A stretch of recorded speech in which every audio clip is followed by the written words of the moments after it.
time to wake up. I know that the snow keeps us sleeping, but we have to get up in the morning, go to work, drive all the way there and make it. But I'm doing good. Yes, 10 years. You gotta get up. Royce understands about that. Okay, now, I want to say about God's plan. And this is in Psalms 138, verse 8. Nick? You see those question marks? You see how, what is the plan sort? We hope that, we hope that we can try to figure out the plan, but we don't know about it. I want to tell you something. A long time ago, with my family, I grew up in the Church of Christ. First time I sat there, I looked, and there was a group of men showing from over here, getting ready for the Lord's Supper. As I looked, I wanted to be involved in it. I remember I was 12 and 13. I tried to get up there just like them, but I didn't know what the plan is. So I kind of studied them, and they said, all right, you need a volunteer. You come over here. So I stood right there and smiled. They were tall, I was still small, smiling, nodding my head. And they're looking at me.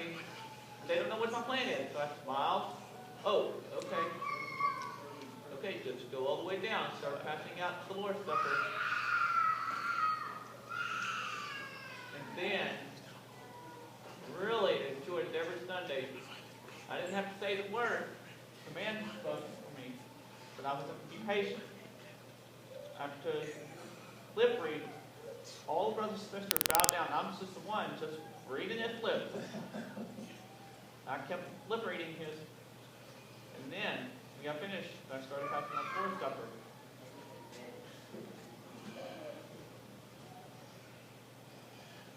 Later, years, I played football. I didn't know about football, but I did not know what the plan was. And then college came, and then I became a deaf minister. And then I started to learn about it. I said, you want to preach? I said, what? You want me to preach? Whoa, whoa, whoa, whoa, whoa. I'm just learning. I can't even preach. I cannot do that. I was young. I can't. Yes, you can, but how? What do I do? I mean, I'm not good at explaining different things. Do the old-fashioned way of writing, put it under a slide, put it on transparency. It's old-fashioned. And then you flip it over, put it on there. So that's how it was old. The many years were off, and I made mistakes, and I came back and looked. And I said, that was not my plan. It was God's plan for all of us here. So we know about it. What was his plan was. Come to serve. I'm still working every day. You know, I'm asking people to come. So I have them try to come over. I said, no, I don't want to. It's that. So they tried. We hope that they would pray hard, be touched. Or sometimes you never know, they may rebel against us. Let them do what they want to do. They don't know what the plan is. So hope we look back in the past and be able to understand. I want to tell you something. Try to remember here.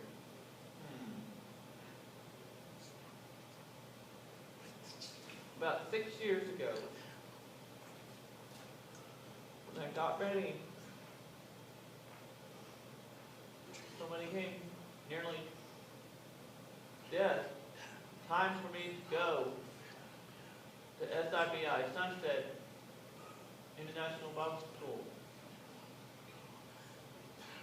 And then I had to leave. I had to learn about 3 years, and I graduated. I came back. And then I started getting a little bit more picture. And then, wow. Maybe what happens if I didn't go to Sunset? If I went back to Sunset, here's the story here next. Psalms 138, verses 8. What does it say? Lord,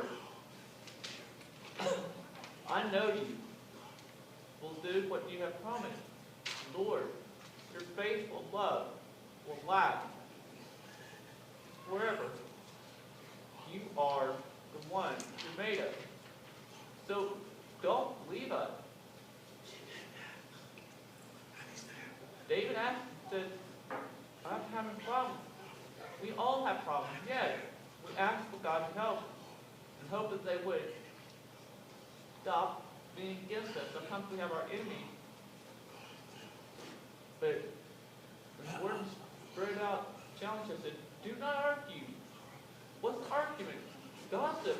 What's wrong? You need to be careful. Is that the plan?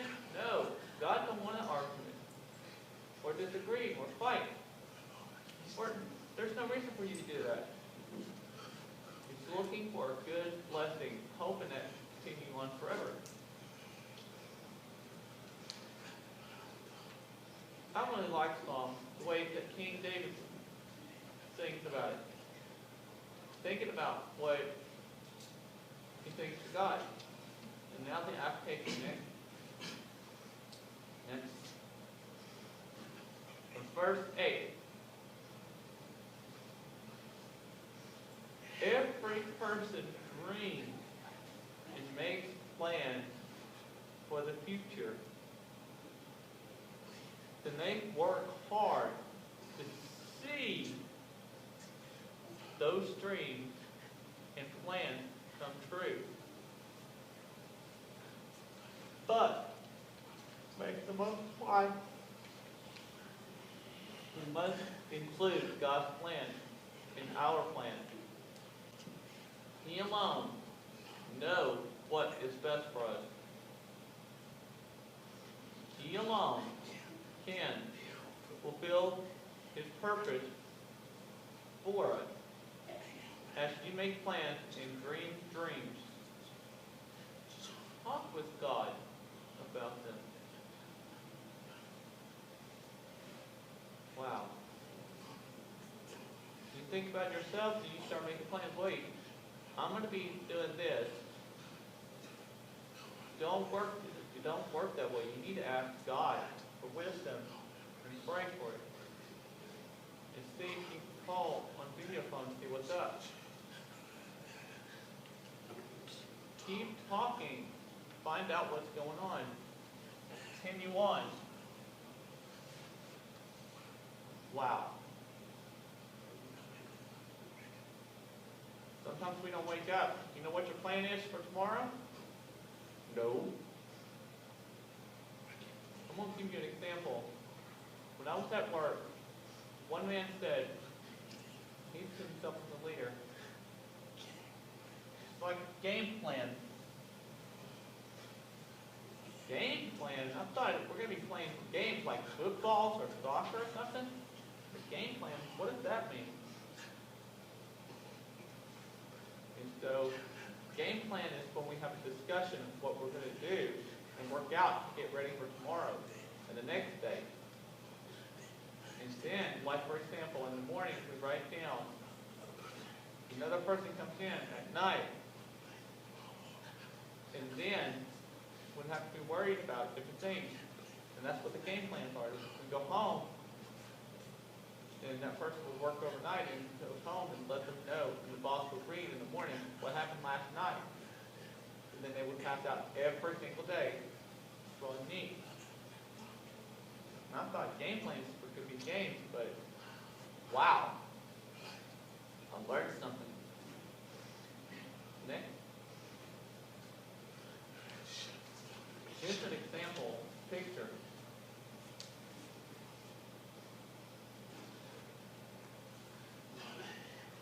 Don't let him in. He will change everything. You know, it's almost like Ford say, do not argue. You're arguing. You're arguing. No. Come on. Stop. Gossiping? That's wrong. Jesus is trying to help us to improve. And hoping that we will all love each other. Stop being stubborn. Being stubborn to everyone. See? Wow. Oh, come on in. Open the door. Hear us. It's almost like Carl Moore gets so excited. Then he says, oh, wait, hold on. He's always used to sing. But brother, Carl Moore gets over there. Says, oh, I'm sorry. Thought you know that's the song right there. That's all right. It's fun. That's cool. Fred comes right up in here. He gets ready to sing. Gets so excited. Maybe God's plan for us to be moved. It's fun to encourage. But we don't need to be like these people to resist Jesus away, hoping that let Jesus come in to work with you and let him know that we need him. Wow. Next.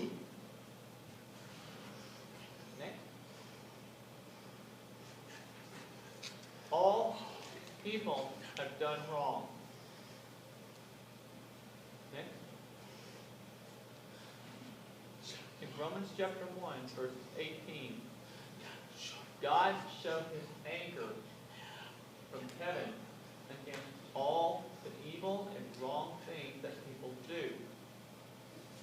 Their evil lies hide the truth they have. Wow.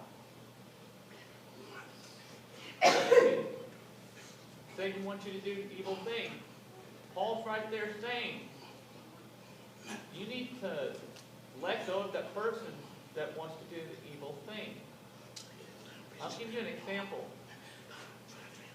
When I've tried to teach them how to do all the mopping, you need to stop. Stop being stubborn. I can't beat them. For example, if I can't judge him, you need to stop. If he gets so stubborn, what do? And he breaks right through. Oh well, I let him go. Maybe he probably get hit or hurt or something like that. And then put him in animal control or something. Next. Romans chapter 2, verse 5. But you are so stubborn. You refuse to change. So you are making your own punishment greater and greater. You will be punished on the day when God shows his anger. On that day, everyone will see how right God is to judge people. You can't judge. You can't judge. Maybe God's plan is the way it is in the future. I've planned for you, but let go. You keep on serving. I remembered you. You served. But I don't know you. You need to get out of here. I'm trying to make plans for you. I'm trying to help you. You won't let me take care of you. King David had problems. People in the situation. Give them some help. It's impressive. That picture right there.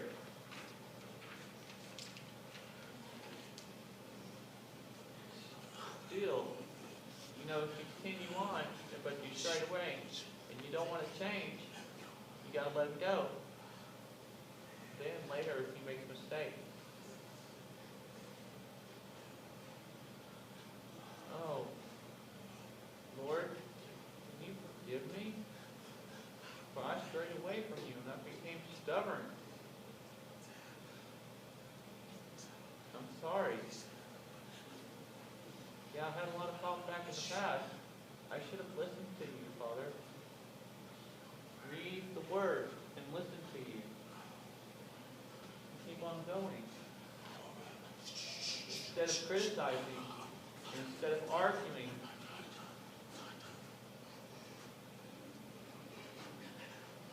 no, that's wrong.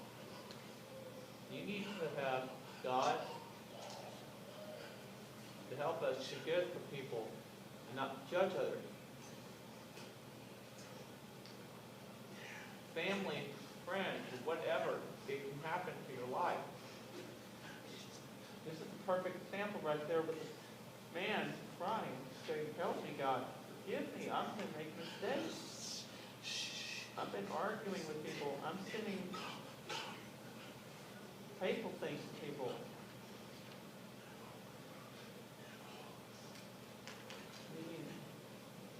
Able to understand them. Nick?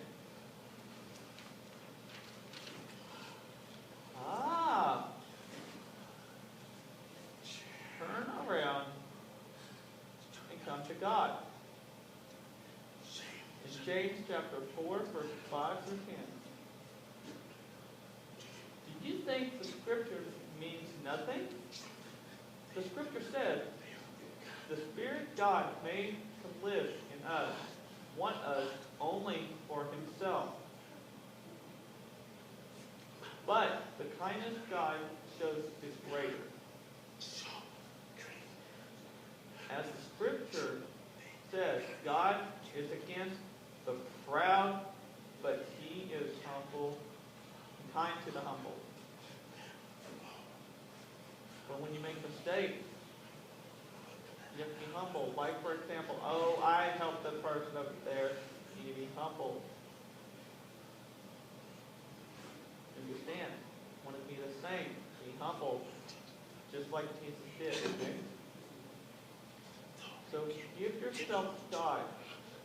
Stand against the devil, and he will run away from you. Pray. Satan's running away like you're pushing him back. Leave him alone. And you sigh. You pray. You can't give up. I know I'm not right. I'm not perfect. You want to communicate with God. Next. Come near to God, and He will come near to you. You are sinners, so clean sin out of your life. You are trying to follow God and make the world, to follow God and the world at the same time. Make your thinking pure.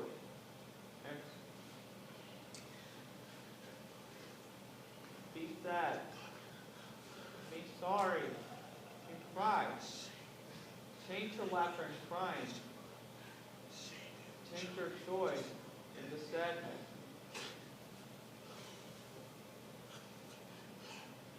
You have to learn your lesson. You need to thank God. My favorite one. Be humble before the Lord, and He will make you great.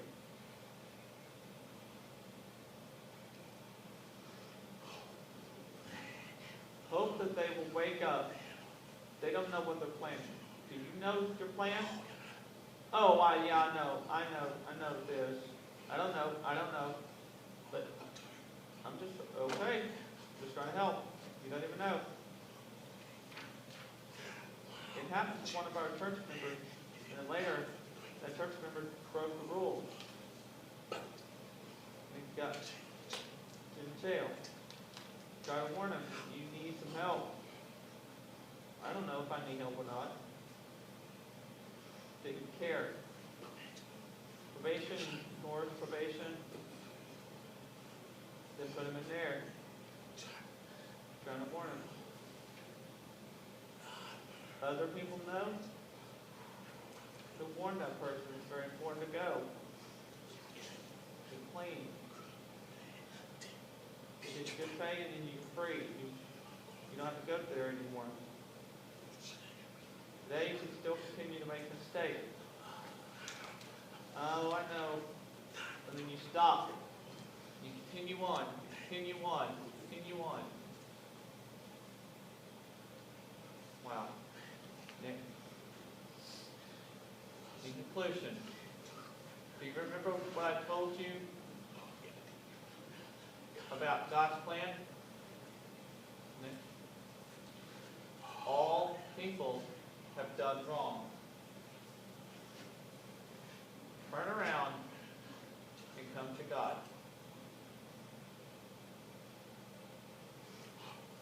Hope that we will change. If you don't want to change, it's your decision. I can't make you. I heard you've been in trouble. You better change. I can't do that. You need to kind of warn each other. Oh, well, I know, but you don't need no prayer. Don't need it? It doesn't matter. Still pray. And communicate with God. This person's being stubborn, trying to be patient as you can be. And listen to that person. And hear that person. Hope that their heart will be open for him. Not for me. Not for Gordon. Not for Craig. Not for Colmore. Not for Seth. Not for anybody. For him and God. Anyone who needs to be repented knows that they've made a mistake. Or if you need to be baptized with forgiveness of your sins, wash away your sins.